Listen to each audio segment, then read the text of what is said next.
Hi there, my name is Cindy Davis. I'm the Content Director for AV Technology and contributor to SEN.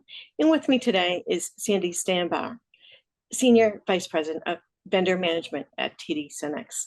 So welcome, Sandi. Thanks for joining me today. Hey, Cindy. Thanks for having me. So we're going to talk about really a lot of things. We haven't had one of these discussions for a few months, and really a lot has changed.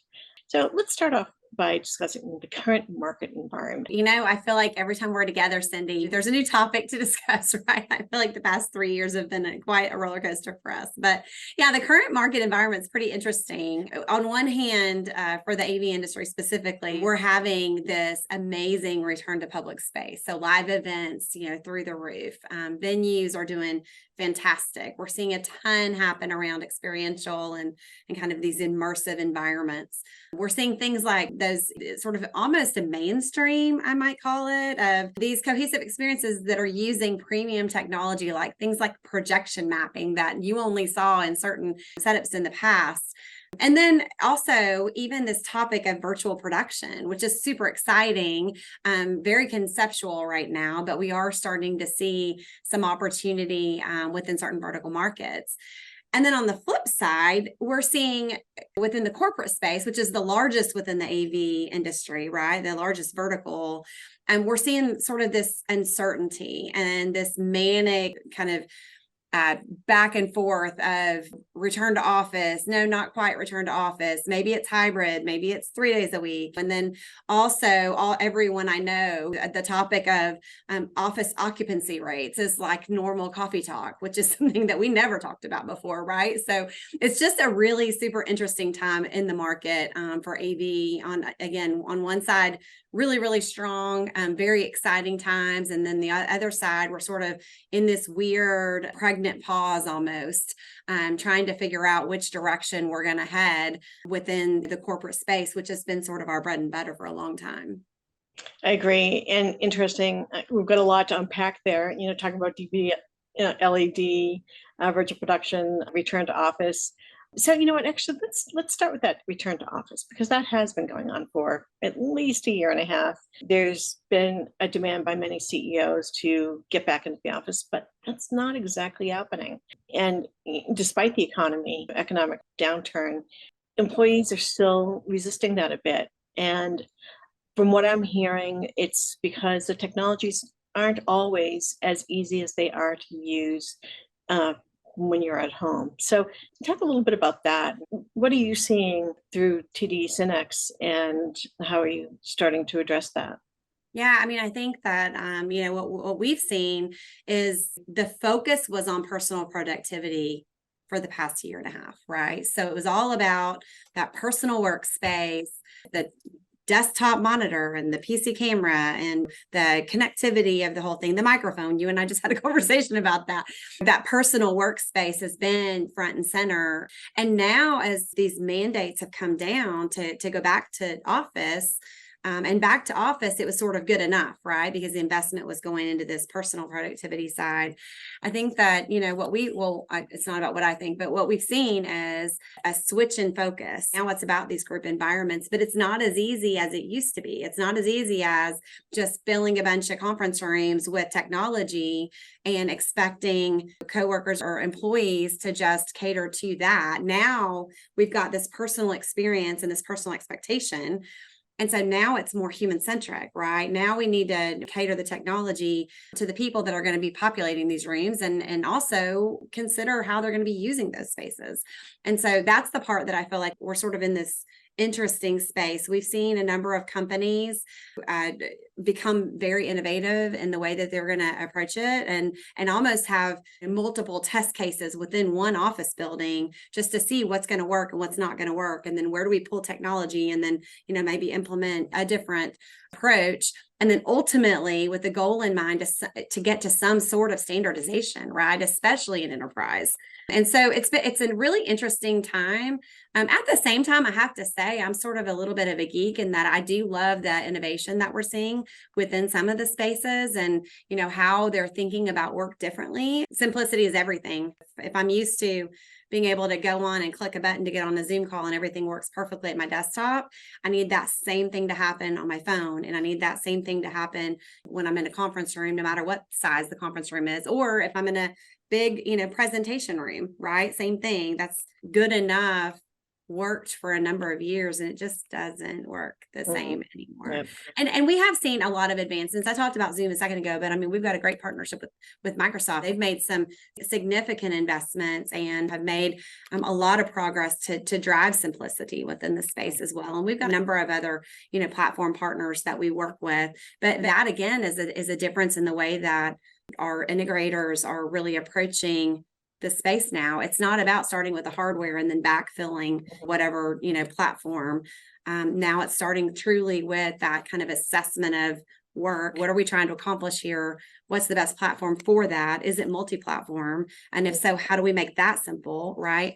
So there's just a lot more to consider during this. On the good side, that means that these end customers need integrators. They, it's not about just going out and pointing and clicking and buying some technology and sticking it in a room. It's good enough. They really need someone who understands and what that looks like and how to make it simple.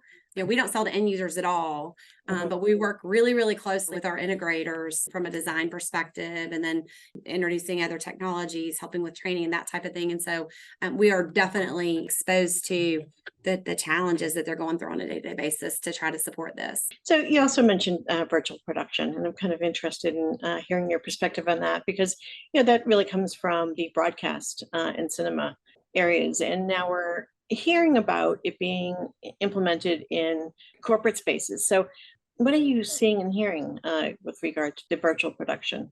There's production, there's the virtual production side. So virtual production is pretty exciting, specifically around the DV/LED space and what we're seeing with some of the camera technology and that type of thing. Really cool stuff. Lots of areas where folks can cut expenses, right, and leverage technology in a way that is exciting for all of us. On the flip side, we are seeing also opportunities within smaller, just straight production studios. I talked about higher ed, but also in K-12 and other spaces also. So I think video just as a category has become even more important in almost every vertical market. So it's pretty, that's again, one of those areas that's pretty exciting for, our AV integrators. I agree. And I don't think the iPhone's not good enough anymore. I think upping that quality, and I think people really expect that higher level of quality now. So that's going to be an interesting one to see play out. So something else that's been catching a lot of buzz lately is around AI. It is the talk of the town, right? So InfoComm, everyone was talking about AI and really more the excitement around what was possible. I do think, you and I were kind of chatting about this, but the fact that, AI is not a smart device. There are amazing advances that have been made within smart devices, and it is really exciting to see the efficiencies that can be gained through those smart devices. But AI is really even more than that, right? It's machine learning, it's expansion, it's adding support to us as we're kind of going through our day-to-day, whether that day-to-day is a meeting or a work environment or a manufacturing environment, right? So the fact that we can leverage AI to help support our day-to-day practices within the work world is pretty cool. And the fact that it's going to be as important as we all feel like it will be within the meeting space just kind of adds to that. At TD SYNNEX, we've actually got a dedicated team. It is not me. I am not the expert in AI, but we have a dedicated team focused on the advancements in AI and IoT and sort of machine learning and all of these sort of kind of emerging technologies. And then they work with us to support our partners within the space. And again, I think it's pretty cool stuff. It's a little, it makes my head kind of blow up a little bit as I'm talking through, what's the art of possible, I guess. But it's really exciting. Just sheer number of meetings that we're having to be in on a day-to-day basis. And when we're, when we see opportunities to leverage AI to provide information from a meeting, for instance, meetings that we're not able to attend, but being able to leverage some of the data that's out there through AI to help us become smarter and more efficient in our day-to-day practice. It's pretty cool. That would be really great for me. Can you hurry up with that one? Yeah. Great. So let's move on to the evolving services requirements. Assessment, deployment, and ongoing managed services. What's going on in that space? Yeah, we kind of touched on it a little bit, but I mean, I think that what we've seen is more services requirements specific to these spaces. Now, again, we're talking sort of two different worlds, right? So there's the really sort of advanced next level technology that exists within some of these immersive, deployments and that type of thing, venues and, live events and that type of thing. And then there's also on the flip side, you've got sort of the complexity that is the corporate space right now. Both of those require services, right? Both of them do. And that's where, again, our integrators win. And so being able to go in and handle, I'll talk corporate for a second, but come in and complete that work assessment, help deliver those proof of concepts, help with the development, the professional development, the implementation, the monitoring of the use of the space, and then be able to help their end customers expand beyond that. That's really important, and that hands-on approach is a little bit different than we've seen historically, right? Additionally, the services that we've seen that have been required around not just the assessment, deployment, and then expansion, but also redesign. So the redesign process along that as well has been really important, and another service that we've seen added.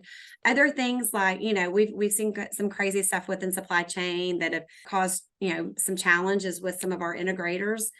They've had to take a new look at cash flow and, what does this look like with even things like commissioning dates and how does that impact us with warranties and the ability to support. So again, all of that services kind of wraps around that. And so our partners have really had to take a different look at that.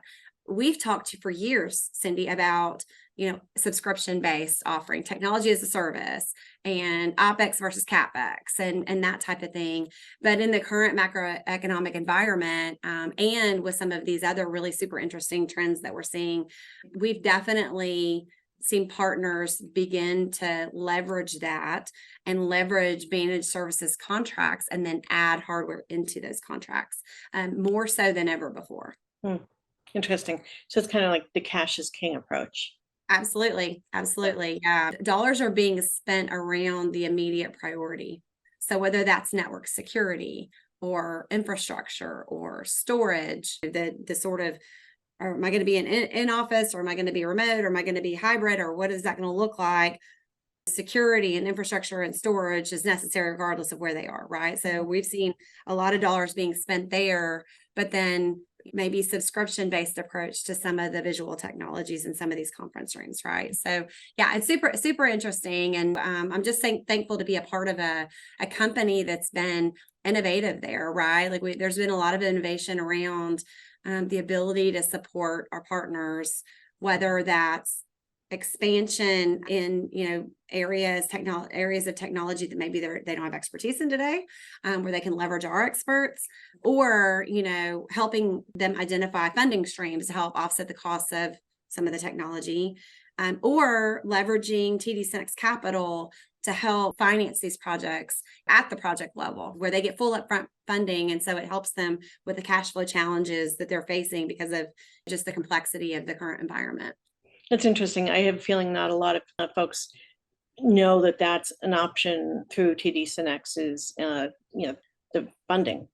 Yeah, and it's beyond, distribution has always sort of been, I guess, legacy distribution is what I should call it, but time and place, the storage of inventory, shipment of inventory, and then financing.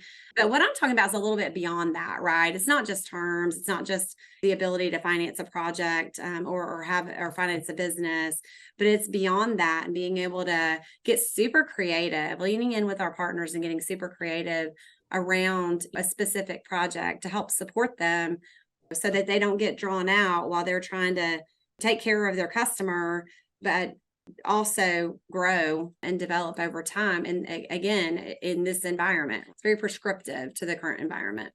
Nice. Well, great services, and interesting to see how all those services TD SYNNEX is providing are really evolving, and with what's going on right now and changes to come, I'm sure.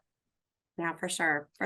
We don't sell to end customers and we're not integrators, right? So, and we won't pretend to be, but at the same time, we are here to help support our integrators and help them be successful. So we're constantly evolving, constantly adding services based on the feedback that they've provided. And then obviously the feedback that our vendors provide to us as well because of their needs in the market. Let Sure. our audience know how they should get in touch. Sure. Well, I'm Sandi.Stambaugh@tdsynnex.com, but probably a little bit shorter is visualsolve@tdsynnex.com. That also comes to me and my team. So yeah, no, reach out. Happy to help. We're here to support you.